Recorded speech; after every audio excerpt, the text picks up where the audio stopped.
Alain Carignon, bonjour. Bonjour. Merci d'être avec nous en direct sur France Info. Vous êtes conseiller municipal d'hiver droite et l'ancien maire de Grenoble. On s'en souvient, vous avez quitté le conseil municipal après l'adoption de ce texte le 16 mai dernier. Aujourd'hui, vous estimez que la décision du tribunal, elle vient donner un coup d'arrêt à ce que vous appelez les dérives d'Éric Piolle.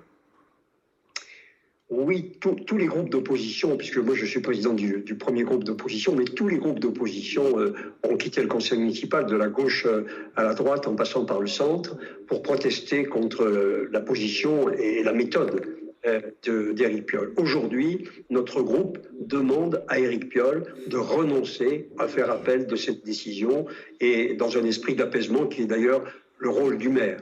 Le rôle du maire n'est pas encore d'engager des crédits pour des procédures judiciaires encore de l'ordre de 10 000 euros pour essayer d'arriver au bout de sa croisade en faveur du Burkini. Il ne peut pas poursuivre, selon nous, dans sa fuite en avant, parce qu'il est mandaté par personne pour le faire. Il n'a aucune légitimité. Même une partie de sa majorité lui rappelle que cette proposition ne figurait pas dans le programme pour lequel il a été élu. Il s'agit donc vraiment d'une position politicienne, d'un accord probablement avec des mouvances islamistes et auquel il veut offrir une visibilité dans l'espace public. Et le tribunal administratif vient de lui rappeler qu'il portait une grave atteinte au principe de neutralité du service public. Alain Carignon, est-ce qu'il y a une demande de femmes dans votre commune qui souhaitent se rendre dans les piscines municipales à condition d'être entièrement vêtues ?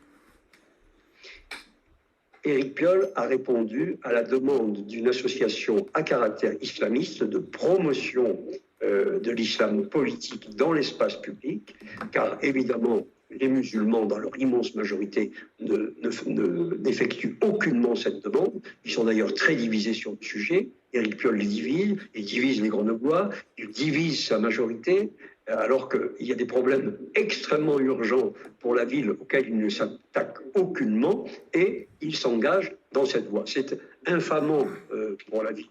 Il y a même un caractère de honte parce que de voir Grenoble regardée comme une sorte de capitale du communautarisme, du séparatisme, de l'idée que c'est à travers que les religions doivent s'exprimer dans l'espace public, et en particulier l'islamisme qui le revendique.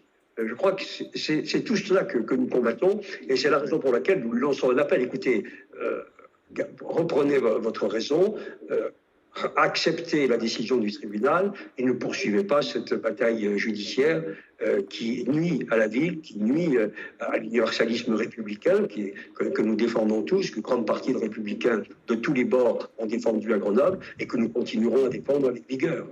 Alors, vous appelez à reprendre raison. Il y a la raison des hommes, il y a la raison des juges aussi. L'avocat spécialiste en droit des libertés, Patrice Spinozzi, lui parle d'une décision du tribunal assez créative. Jusqu'à présent, le Conseil d'État estimait qu'il n'était pas possible d'interdire le burkini dans l'espace public, concernant notamment les interdictions sur les plages. Vous vous en souvenez certainement. Vous ne craignez pas que le Conseil d'État aille dans le sens du maire de Grenoble ? Je ne suis pas juriste, il y a une jurisprudence, y compris du patrimoine immatériel du pays, qui s'appelle le vivre ensemble, qui existe aussi au Conseil d'État, selon laquelle des actes de ce type, qui contreviennent à un ensemble de mœurs et de vivre en commun,